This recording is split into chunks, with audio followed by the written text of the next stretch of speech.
War, what is it good for? I don't know. Go ask Obama. You're watching Smart Remarks.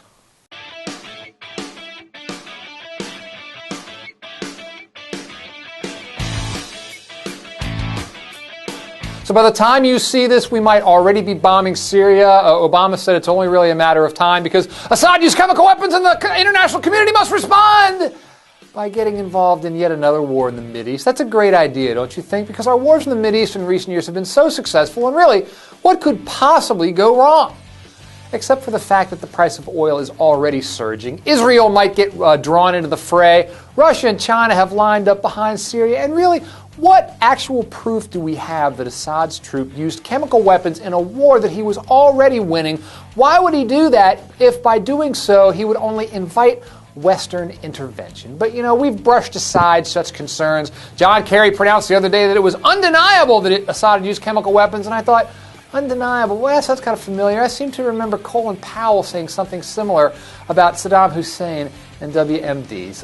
The vast majority of Americans think this is all nonsense. They do not want war, and the vast majority of Americans is correct in thinking that this is all going to be a fiasco. It's obvious, though, that the people running the show do want war. The great geopolitical game is afoot, and so now it's all a matter of telling the American public what they need to hear in order for them to jump on the bandwagon. We need to go over there and help out the rebels and be on the side of goodness and light, but really, there's more to it than that. But, the public doesn't really have to know about that. No, all they need to do is line up behind the soldiers who are launching the cruise missiles or the people who are flying the sorties and tell them that they're fighting for freedom. But that raises another question, doesn't it? Exactly whose side are we fighting on? Who are these rebels that we're about to aid in this conflict? And then you read that at least some of them are affiliated with Al-Qaeda. And I thought, Al-Qaeda, now wait a minute, I thought they were the bad guys. But maybe now they're the good guys. Obama says so. Must be good enough for me.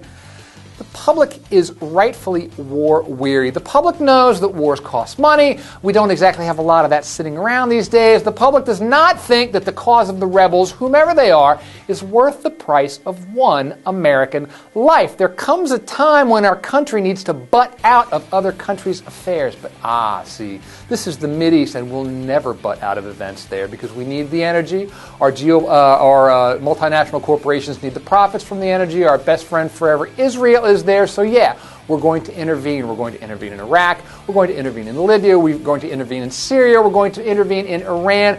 We're going to intervene wherever we deem it, quote unquote, necessary. And you, dear citizen, your job is merely to, quote unquote, support the troops and shut up. Tell yourself that Al-Qaeda is now on the side of goodness and right. Repeat it often enough so that you believe it, or until you can't stand it anymore and you throw up. I oppose the war in Iraq. I oppose this war. I oppose every war unless Americans or American interests are attacked directly by the country that we then turn around and attack. But I also have come to understand that regardless of whether our leaders are Republican or Democrats, if they want the war, they will say what they need to say to get you to go along for the ride. What I see, though, is that the public ain't buying it. That gives me a little bit of hope. This war is probably going to happen anyway, but I tell you what, if it ain't a cakewalk, Obama has some very interesting times ahead.